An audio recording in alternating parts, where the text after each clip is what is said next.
Brookings Institute finds that if the EU took in just 2.6% of its own population as refugees, it would single-handedly solve the entire refugee crisis. Contention 1 action is needed now. The crisis is getting worse. Top of Vox writes that more than 19 million people have been forced to flee their home countries and an additional 42,500 more every single day. Given this deterioration, there are 2 reasons to prioritize now. First, snowball effect. Ace of New York Times writes that the situation in Syria is the largest refugee crisis since World War II. Worse yet, Oxford reports that this is the fastest growing crisis in the world, with every year seeing an exponential growth in refugees. The longer refugees are abandoned, the costlier their needs become. Department of State explains that since last year, the cost of meeting refugee needs has increased 26% and will increase more in the future. Second, lives. Amnesty International furthers that the longer we wait, the more refugees are killed. In fact, in the span of 1 month, nearly 2,000 additional refugees were killed trying to escape. Without addressing the needs of refugees today, costs will needlessly compile and more lives will be lost. Contention 2, exploitation. Sub-1 E, smuggling. LDI reports that European nations have restricted legal channels to reduce influxes of refugees. With no government-sanctioned option in sight, millions have relied on illegal and life-threatening smugglers to escape. Birnbaum of Washington Post explains that smugglers who have formed a lucrative business taking advantage of the mass exodus of refugees are involved in 90% of all refugee journeys. Amnesty International writes that inadequate government action is the chief cause and smuggling is the result. When people are desperate, nothing will stop them from leaving. Governments bear the responsibility for barring safe channels and forcing them to use smuggling services. The impact is twofold. First, funding for terrorism. OECD explains that illicit money flows from human smuggling are increasingly used to finance terrorist activity. According to Al Jazeera, refugees have paid smugglers a cumulative $18 billion. Second, refugee lives. Smugglers exploit migrants and put their lives at risk. The International Business Times writes that refugees are sexually assaulted, ransomed, and sold into slavery. Consequently, Jackson of Guardian finds that growing trafficking has caused human deaths to grow by 30 times. Fortunately, if states urgently adopt a new approach that places the needs of refugees at the forefront, new legal channels for migration creates possibilities for refugees to reach safe destinations. According to Dia Drigg of European Council, smugglers would be put out of business immediately if more countries were to accept more refugees. Offering more legal access to those escaping persecution would save hundreds of lives and end international smuggling. Subpoint B, preventing radicalization. Refugees have been tortured, kidnapped, and massacred, waiting for the international community to come to their aid. Unfortunately, Speckert of New York Times indicates that the longer refugees are left, the more prone they've become to radicalization because terrorists exploit refugees who turn to them for security and hope. Winter of Kulam Foundation continues that while the international community is in deadlock, terrorists focus on the inaction of the international community and broaden their appeal to a much wider audience. Thus, he concludes that we must react to the refugee crisis with even more robust physical measures that undermine terrorist claims. Contention 3, failed states. According to Mercy Court, a majority of Syrian refugees are living in Jordan and Lebanon. These two countries with weak infrastructure and limited resources are close to collapsing and becoming failed states. The Social Affairs Minister of Lebanon, Rashid Derbas, said the refugee crisis has cost Lebanon around $7.5 billion and threatens to take Lebanon to a collapse. Looking at Jordan, Shinkman finds that the overwhelming amount of refugees are already a burden for water and health facilities and the labor market. According to Lisa Chavit of the University of Oxford, in an interconnected world, social and economic catastrophe in one country spills over. As a result of a failed state, the growth rate of every country around the world falls by 1.8%. Moreover, Piazza of the University of North Carolina finds that failed states increase terrorism by 15 times. So for all these reasons, we strongly urge an affirmative ballot.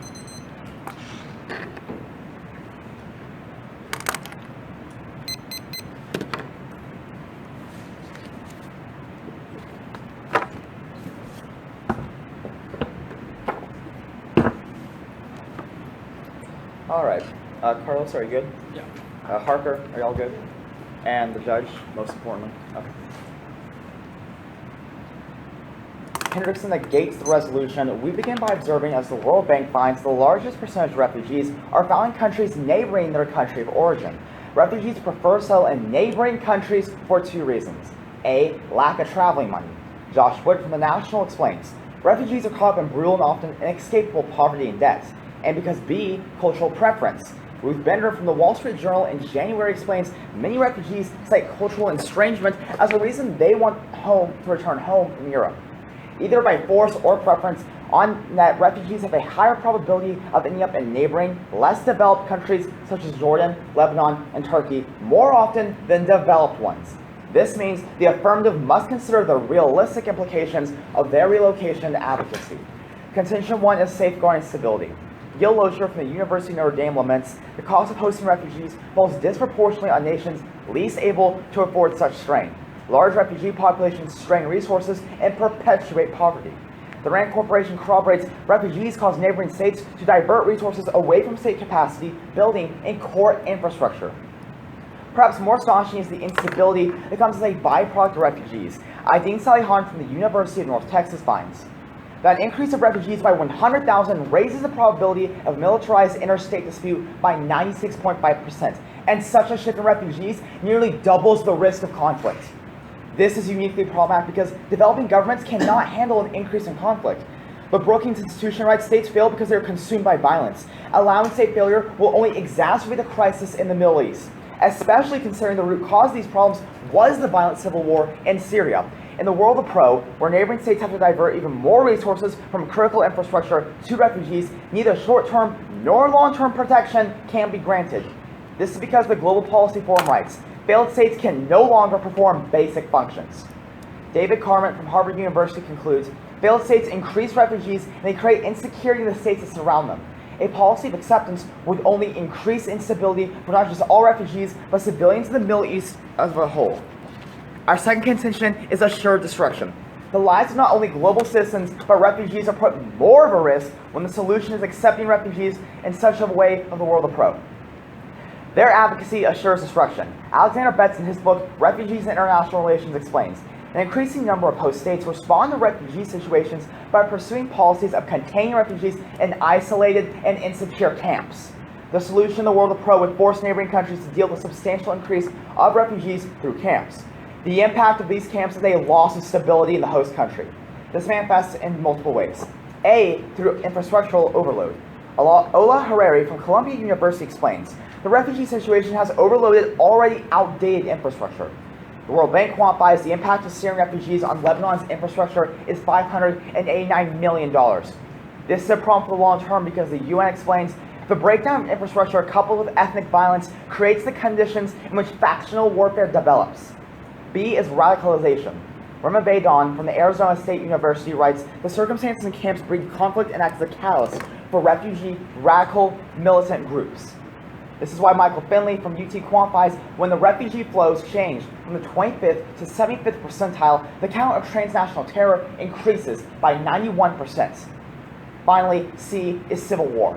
Aydin Salihan from UNC again explains refugees upset the ethnic balance in host countries. Large migrant inflows tilt the delicate ethnic balance in host society and spark intergroup conflict. Statistical analysis bears this out. As Christian Gledsich from the University of Essex finds, for every 100,000 refugees, the probability of civil war increases by 114%. And for these reasons, Carlos and I are very proud to negate.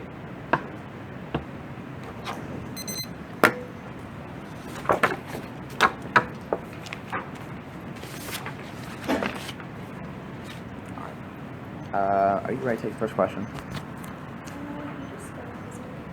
Oh, that's why I asked. Are you ready for the first question? Yeah. Go ahead.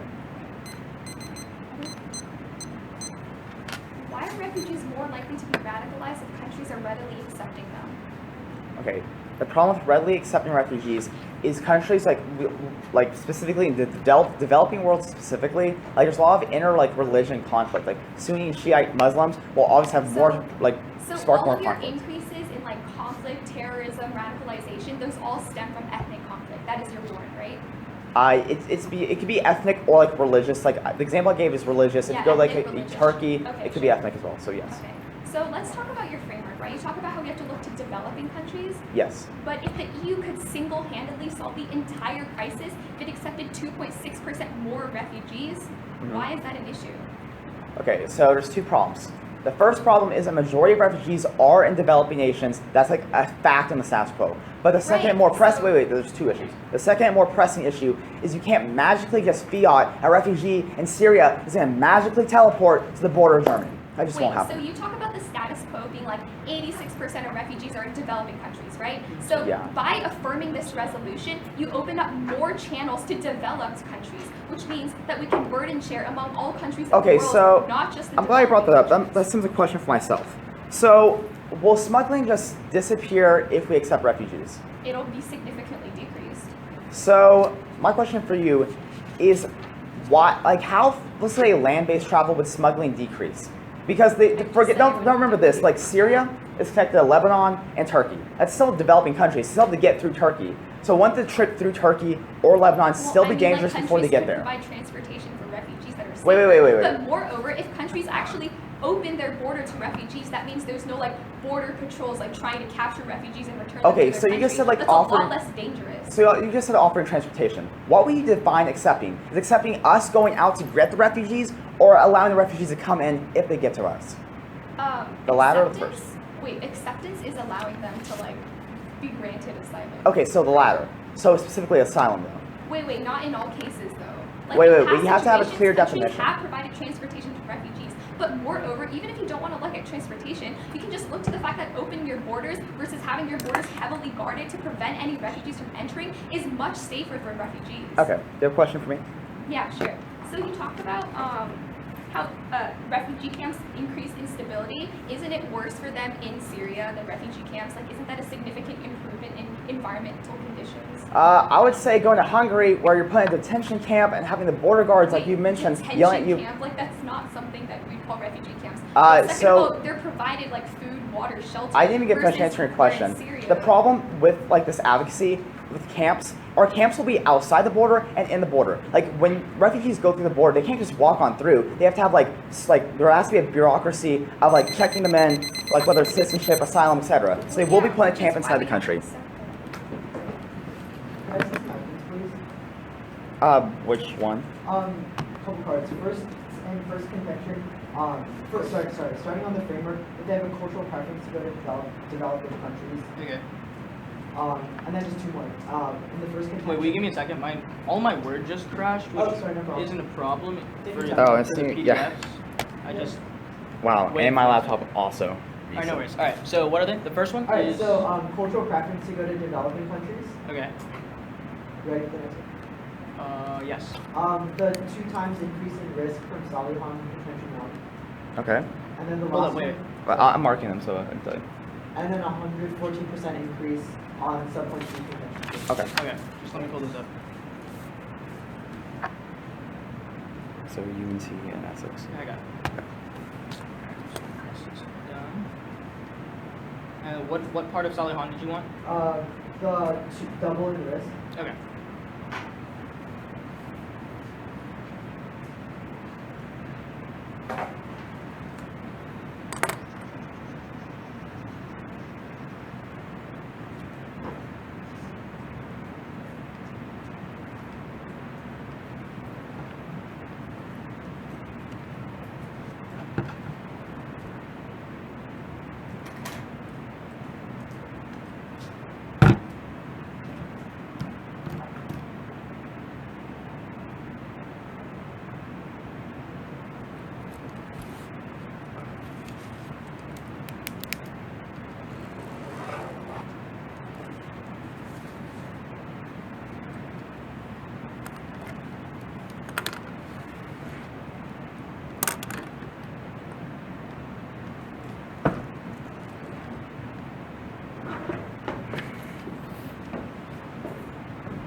Salihon, Essex, Walsall Girls.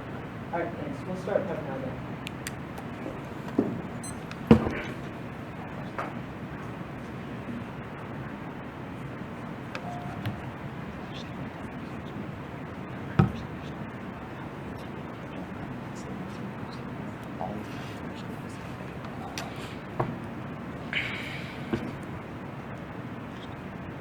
Stop. Could you highlight the social preference part? Oh, sorry. I don't think so. Is this the one? Alright, or just like yeah. Actually, it is highlighted. Alright, thank you. And the analysis is at the bottom. Alright. Like, right under that paragraph.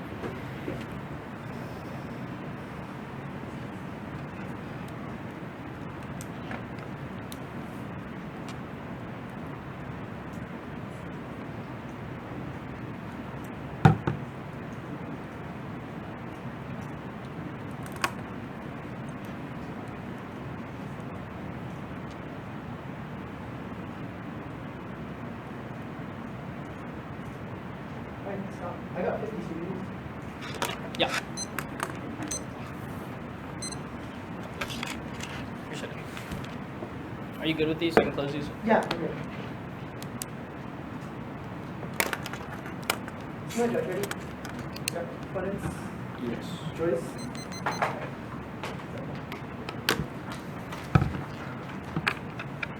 Alright, it's just straight down the middle. Okay. Alright, everyone's good? Alright.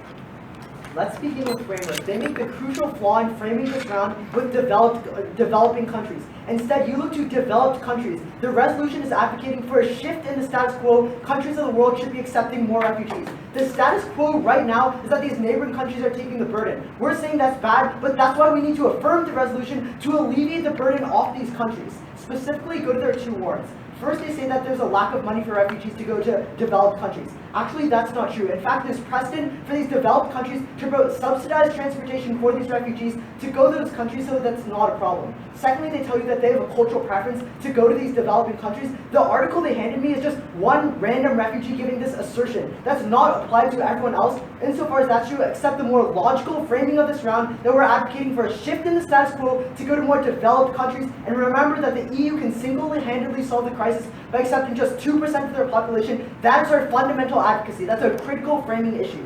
With that in mind, move to their first contention. They talk about stability, four main responses. First, understand you can turn this right back against them. The whole argument here is saying that neighboring countries are bearing the brunt. That's why we need to affirm, and that's why we need to alleviate these failed states so that these neighboring countries like Lebanon don't face state collapse. But secondly, their argument about an increase in state conflict is not backed up by empirics. Look to Yang Zhou of Princeton University, who finds no empirical support for the claim that refugee populations act as a mechanism through which conflict spreads. In fact, she analyzes several decades of conflicts and finds that no civil war has manifested the status quo as a result of refugees, empirically disproving this argument. You de-link them right there. But also, our third response is that you can turn this argument because refugees improve the economy, thus reducing the risk of conflict. Paul Collier of the Oxford University explains that the risk of conflict is much higher in countries with low per capita income and negative economic growth. Thus, governmental actions that improve the economy actually reduce the susceptibility to conflict.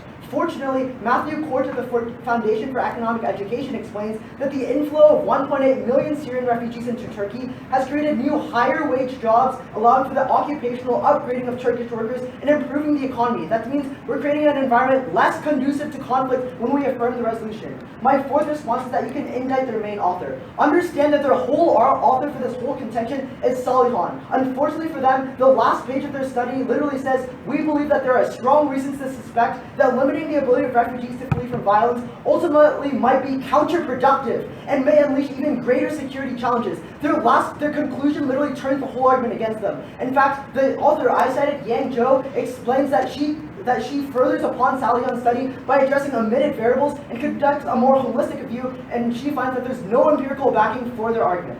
Now go down to contention 2 on assured destruction. First, they talk about their sub-1A about infrastructure.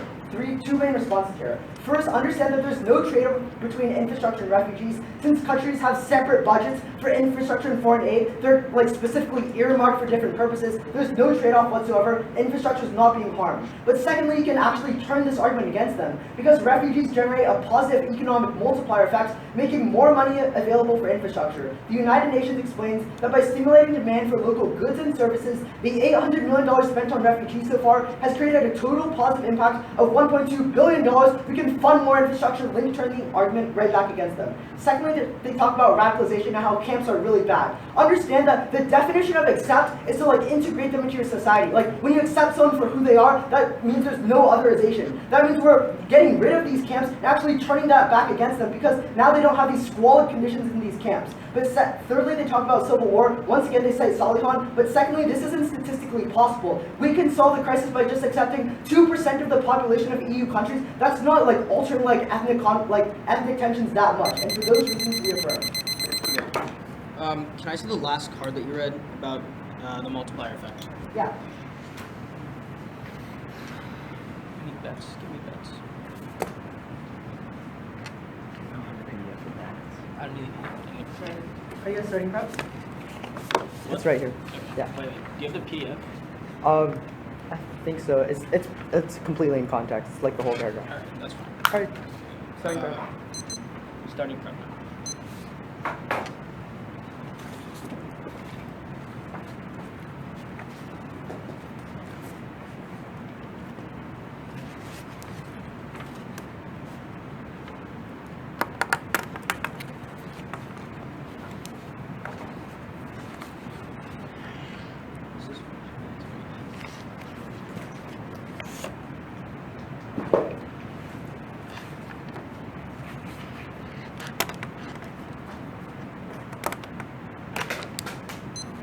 She's prepped for 126. Yep. How much was that? 126 left. Alright, we just let this up. You mind if I borrow this just for a second? Alright, cool. Just for a roadmap, I'm going to start on the negative and then down to the affirmative side. So neg A. Good? Yeah. Robert? Mhm. Judge? Yep. Okay. They say that they're advocating a shift in the status quo, but they have to show the probability of the European Union doing this. This is going to be really critical. They don't just get to fiat that all, like, the European Union is going to actually do this, right? They say that that burden sharing is going to occur, but the problem is that even if you believe that burden sharing occurs, Alexander Beck's, which he just dropped at the bottom of our contention two, or the top of our contention two, tells you that the way that people are dealing with these refugees is through camps. That's going to be really critical. They try to respond to this at the top of the case by saying acceptance means that we're integrating them into society.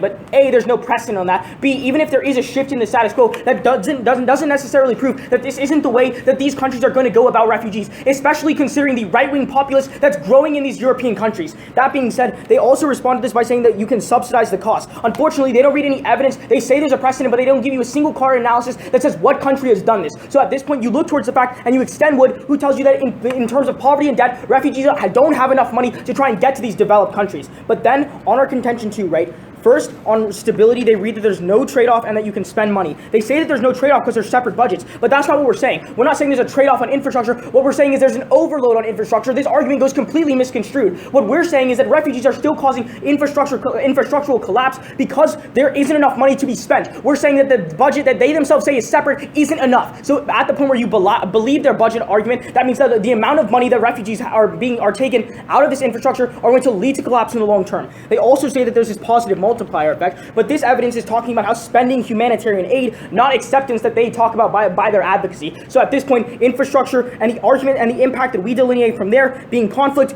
flows through. Let's get into the contention one that talks about how, or rather, let's talk about Brookings first, at the very top of their case. Essentially, they say you can single-handedly solve the problem. But Ashley Fons of CNN explains that Arab wealthy countries aren't willing to help either. They don't want refugees. And that's also going to understand, we show you that there's no probability that this is going to happen. What you should prefer is the developing countries, because that's where people are stuck. Even if these legal channels are open, they don't actually tell you that it's decreasing cost enough for these people to get to the country. So at that point, you look towards what's most probable, which is developing countries, which is where we get our links. Let's get to the contention one that talks about the crisis and how it's getting worse. First, Reuters tells you that it's already costing Lebanon $7.5 billion. That's going to be really critical because according to Regis Callis, when countries who want to accept these refugees, a huge determinant is how their economy is doing, which means if refugees are seen as making the economy go down, that means that ultimately they're not going to accept refugees in the long term, which means this policy is only going to damn them in the future. But then they talk about snowballing and saving lives. The first response comes from the CSIS. They explain that trying to solve the problem without actually trying to solve the root cause has actually led to the focus on security instead of stability, which allows the conflict to persist. Even in a shift in the paradigm, which they say is going to happen, they're still going to try to solve the externalities of the problem rather than the problem itself. This link is pretty clear. Then they talk about lives. But the Atlantic tells you that in the status quo, we've already resettled 1.5 million refugees, and we have not seen anything in terms of stability. So at this point, we should just do a gut check on their argument to see if even if there's a paradigmatic shift, even if that's true, there isn't actually going to be any solvency, there's not going to be stability. But at the end of the day, recognize that the World Bank tells you that after giving aid for 5 years, it actually decreases the risk of conflict by 30%. The reason that's really critical is because we're not going to let them pin us on the fact that the world of the economy is nothing also. There are other options, other policy measures that can be taken to try and solve the crisis. Their contention 2 talks about exploitation. On smuggling, you turn the argument argument against them. Because, right, smuggling may go down for the rich, but understand that they don't actually tell you that these new legal channels are going to be cheaper for the poor, which means that people who are trying to leave are still going to increase this smuggling. That turns the argument. Then on terror and lies, recognize that we're actually not actually specific to the Middle East, now that there are evidences and they don't quantify what this money is doing. On radicalization, recognize people are being put into camps, which are the very conditions that link turns this argument pretty hard. And on their entire contention 3, recognize it still bites into our link from Salihan and our links in the contention 1 about infrastructural collapse. Failed states still happen.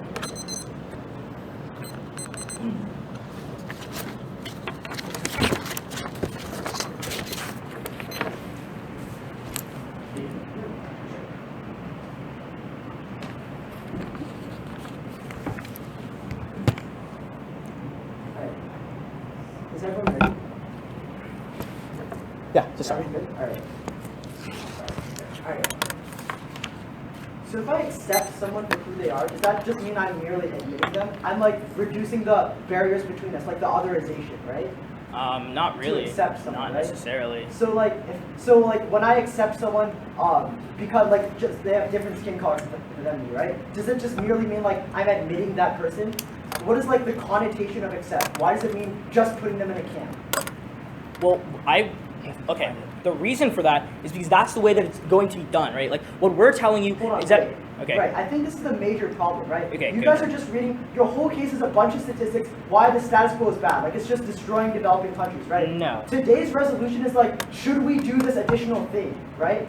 Sure. Why are you guys getting access to like just saying the status quo is bad? Okay, we're not just saying the status quo is bad. We're saying like there are problems in the status quo, yes. But what we say is that when this type of refugee movement occurs, that's going to create the bigger problems in that we contextualize through things like Hold on, alright, infrastructure. can we go back to my original question? Wait, I have a question before we wait, get into that. Like, you didn't answer my original question. Okay, it's because you kept asking more. Right, Go so ahead. like, quantitatively, right, how does accept mean to just shove someone into a refugee camp? Like, do you have a definition, or like, can you explain to me why that Okay, means well, that? I would say you haven't given us a definite, like the only thing that you've said in the I'm rebuttal. explaining to you logically, right? When you accept someone for who they are, you're integrating them into your society. Right, so I think that you're making like how we accept people as humans, like you're trying to compare that to something that a government does, which like isn't Right, necessarily so the same I'm just asking thing. for your counter interpretation. That's all I'm doing. Okay, So sure. why is accepting mean shove them into refugee camp? The accepting means asylum. That's what we're saying. And the way that that happens is through these refugee camps. Now let's talk about your contention too about exploitation, right? Yeah. So you talk about smuggling a lot, right? Yeah, And, I'd love to address and that. funding terror. So Yes. can you name to me the piece of evidence that like talks about what has happened with this money? I can't name exactly where that money went because like I can't like say like X number of taxes were carried out with that amount of money. But I'm telling you that Okay, what part of it comes from the Middle East? Here, I can read the card to you later. But the basic argument here is that Wait, no, can when you we answer it fund now? these This is really human trafficking important. Groups, that means we're funding terrorist groups even further. Wait, this right? is no. So You your can have like a response- study from across the world, but I want to know what specifically is happening in the Middle East. It's the Middle East. I can show you the card afterwards if you'd like. Okay. So I have a question for you. So you say that in response to smuggling, we say like we can't prove that it's cheaper, right? But Right. logically, when you have a legal channel to go into a country, why would you need to resort to illegal means like smuggling? Because you don't have enough money to do the legal channel. That Right, doesn't so interact if- with what hold on, I yeah. responded So with. I'm glad you brought that up. So Okay. if we provide you a precedent where a country has subsidized the transport costs, that just destroys that argument, right? I mean, not necessarily. You also have to prove that that's going to happen on a mass scale. I mean, I can't prove it's going to happen in the future. I think that's a pretty high burden, right? I don't think so. I think Wait, if you how can, would I possibly prove that? you I'm have to telling show you, the there's a probability that reasonable these other expectation countries are would going to do happen, that. right? Not necessarily. You have to prove that it's reasonable, like to help the substantial amount of refugees that are coming.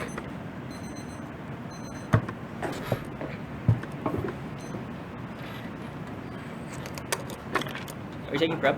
Yeah, we can have starting.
Alright,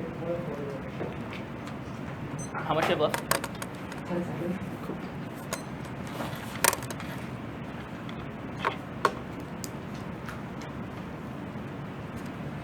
I'm gonna go briefly on their case, and then I'm gonna go to my side for Lucas. Your what? I'm sorry. I'm gonna go briefly on their side for, like, briefly, and then my side for Lucas. Okay. Okay, is everybody ready? Yeah.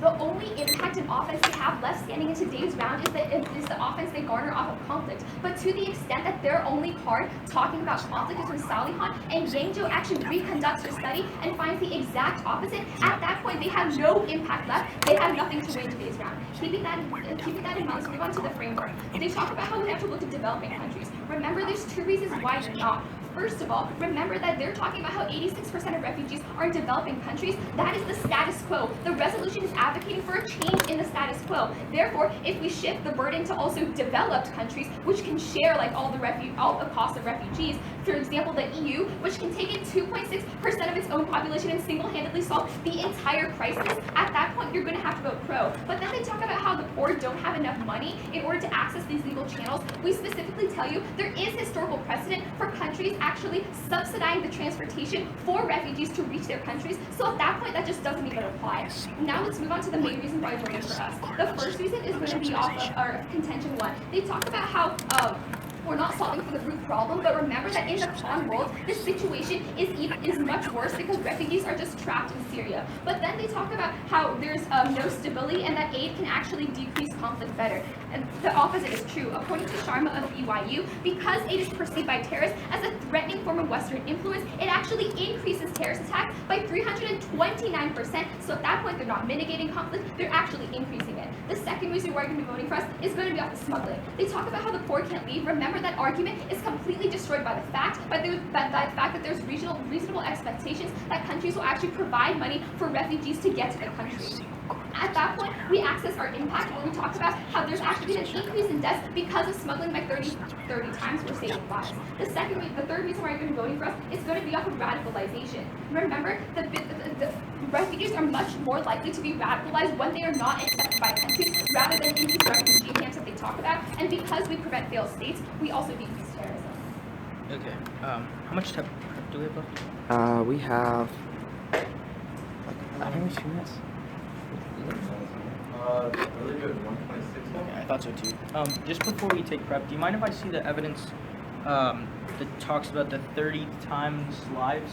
I'm just speaking like slow down. Yeah, that's perfect. That's perfect. Whatever you do. Just like all the cases. I don't need all of it. Just the last. Whatever you. You can prep. It's fine. Okay, this is all the contention. Yeah, there's all the contention. All right. We have 126 starting now.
That is 126 on the dot.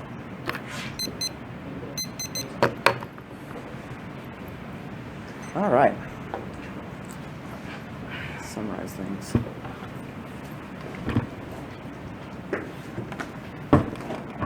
Judge, just for your benefit, I'm actually going to start on like an overview of how like you're going to want to weight today's round. That would make the most sense to flow in the negative. Then go down the affirmative case and back down the negative while you vote for the negative. All right, so neg, af, neg, simplify. All right, Carlos, are you good? Yeah. Opponents, are you good?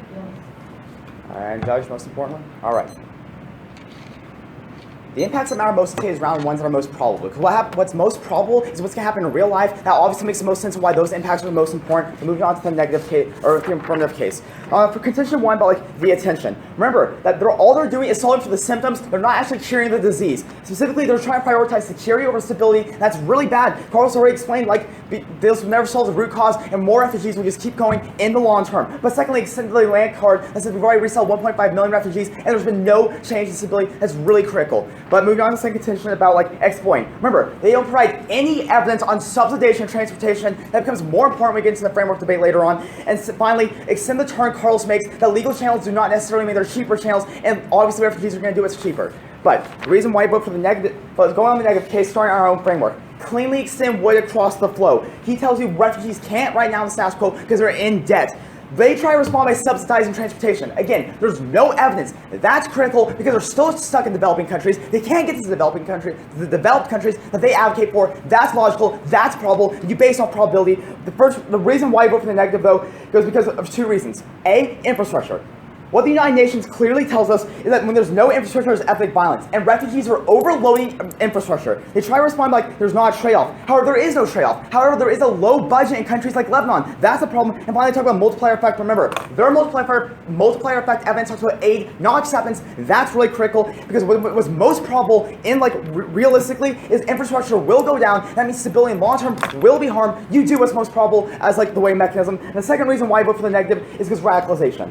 What Michael Finley from University of Texas tells us is a 71% increase in terror, a 91% increase in terror when refugee flows change. All they say is like the definition of acceptance, but their definition still means asylum, still means camps, still means terror.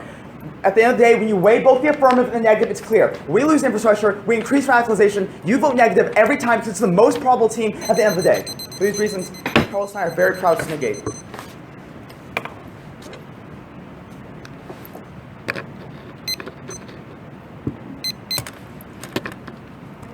Yeah.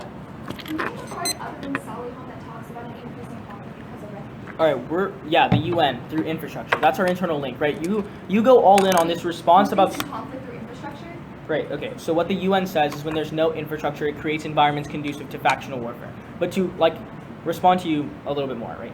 You go on it So all why in. does it mean Wait, that when hold up. refugees We're come into the still answering your first question. Okay, wait, Why all does right. that So I'm happen? going to answer the first part, then I'll answer this. The first part is you went all in on this Salihon analysis, but what we're going for is infrastructure. The reason as to why our argument is true is because infrastructure is being overloaded, right? It's not that there's a trade-off, right? Like your partner wants to say that there's a trade-off in the status quo because you're spending on refugees, you're spending on infrastructure. That because the resolution says countries of the world, the burden is not going to be solely on developing countries. Okay, so that's a great question for you. So the reason why a country is developing compared to developed is obviously they have like less like technology and less funding, correct? Okay, so here's a problem. How are developing countries going to be able to afford this subsidization or the legal channels that you advocate I'm for? talking about how refugees, their transportation to developed countries. Yes, how are the developing countries yes, I understand that, but how are the developing countries which the refugees are in, how will they be able to afford it? Because there's no way in hell that like Europe is going to be able to fund that. Go to a developed country. Because it's far away. Yeah. Why does that matter if their costs are covered? Okay, so here's the problem. The security. The one debate we've had like is security, right? I don't think any Western European country or any European country is gonna be like, you know what? Let's drive some trucks and pick up some refugees. No, they will get blown up. That makes like logical sense. They're literally subsidizing public transportation. Okay, They like- won't though. 'Cause Wait, which Like country? there's a reasonable expectation that they will. So the better Wait, question but is, which when does this country? happen? Wait, which like country? for example, Canada. Okay, Wait, but is okay. Canada next to like the core Okay, of the but crisis? what did Canada do? What? You can see the article if you want. No, I just No, need but how about you explain just it. tell us what like, Canada they did? literally said they will subsidize public transportation. So they're not Wait, specific did it methodology. happen? Yes, for years Canada has required all refugees brought here on publicly funded flights. Okay, great. Wait. You're telling me that Canada flew refugees out of let's just say it's the Middle East. out of the Middle East on a public plane? Because last time I checked, the Islamic State or Bashar al-Assad would definitely shoot that plane down. I think what the evidence is saying, I don't even have to look at it, is those flights are probably coming from Europe, not the Middle East. Okay, do you have a question? Yeah, sure. Okay, so you talk about how we're only solving for the symptoms, but in the calm world, what other option is there besides keeping the refugees trapped in Syria? The answer is not our reasonable, I don't think it's a reasonable burden for us to have to provide you some sort of other policy mechanism. So there's no way for us to win this debate except if we stop this. No, the way you win the debate is you prove why you should accept them. That doesn't mean that we need to prove a different advocacy. No, that just means we prove that we don't need to accept them. We're not solving for the root problem, which is the Syrian civil war. So you expect us to solve that. Well, no, but I mean, if you were to respond to that in the summary, I think this debate would be more conducive. But I don't necessarily think that you have to do that. We have 10 seconds left.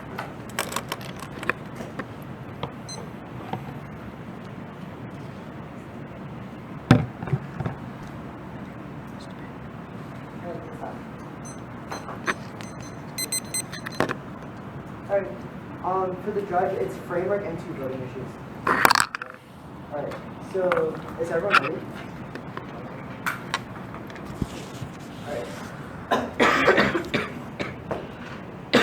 Alright, everyone's good? Okay. On the framework, they keep saying that we have to look to developed countries. This is absolutely ridiculous. Think about the resolution. The spirit of the resolution is, should we have this paradigm shift for countries of the world to accept more refugees? That's why our whole narrative is talking about why countries should band together and share this burden. Literally, if you're accepting their definition, they can just prove like Somalia and Mozambique shouldn't accept it. That's absolutely ridiculous. We're discussing why we need a paradigm shift and why other countries should band together and accept more refugees. That's what we're debating today. That's why developed countries can shoulder the burden. With that in mind, the first voting issue is smuggling. First, they contest the link with this one sentence refutation saying oh, they can't get to these places. Remember, affirming solves this problem. When countries accept and open their arms to refugees, they subsidize, there's reasonable expectation that they subsidize these costs. That immediately puts smugglers out of business according to Dowdy Jane. That means that we're going to reduce this human trafficking. This alone is the largest impact in today's round and is undercovered by my opponents. Because the reason is because smugglers increase deaths by 30 times since they abuse, rape, and torture these refugees. We're saving the lives and the quality of lives of these refugees. They undercover this, and then you can vote solely off this because we're saving the well-being of these refugees. The second voting issue is conflict/radicalization. Remember that we keep giving you this connotative definition of accept, which means when you accept someone for who they are, that means you're accepting and integrating them into your society. That doesn't mean shoving them into these refugee camps. We provide you an actual narrative here. That means you accept our warrant that we're actually going to be getting rid of these refugee camps, and that turns radicalization against them and turning Finley. The only other card that they can possibly garner offense off is Salihon and this increase in conflict. Remember that Yanzhou conducts a further analysis and accounts for omitted variables and says there's no statistical evidence for an increase in conflict after refugees flow to a country. So their only voting issue on conflict has no empirical backing, and we win on smuggling. For those reasons, we urge you to affirm. Thank you.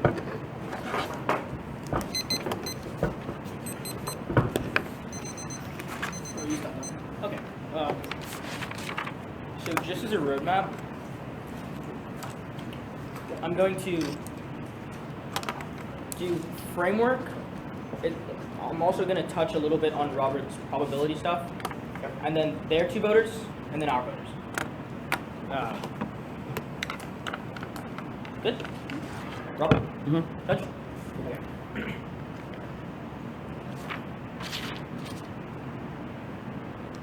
Remember what they haven't touched, and that's what Robert tells you. Its most important impacts have to do with the most probable, not a reasonable expectation that they keep trying to bring up. The most probable thing that's going to happen are people are going to be stuck in the developing world, and that's going to be really critical. We tell you from Wood that people aren't going to have enough money to try and get to these developed countries. They essentially say that you're going to subsidize this. They try to bring up Canada in the grand crossfire, but recognize they don't read you a single piece of evidence that says that this is going to happen. They bank all of their solvency on a reasonable analysis, or quote, what he says a reasonable expectation. Don't buy that. Buy exactly what's going to happen in the world of the pro, which is going to be this: the people are going to be stuck.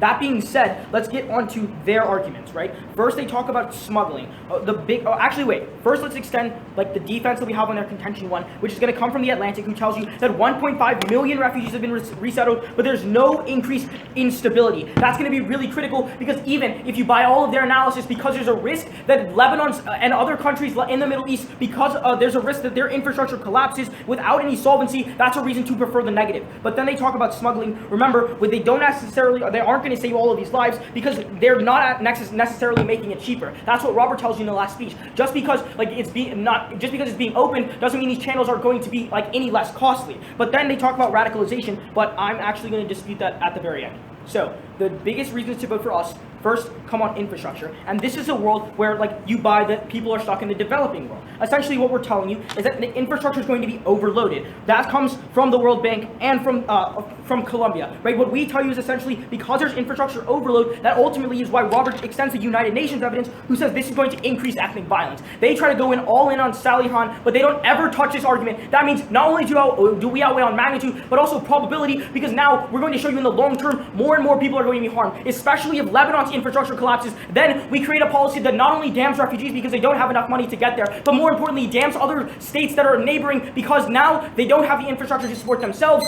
nor the refugees.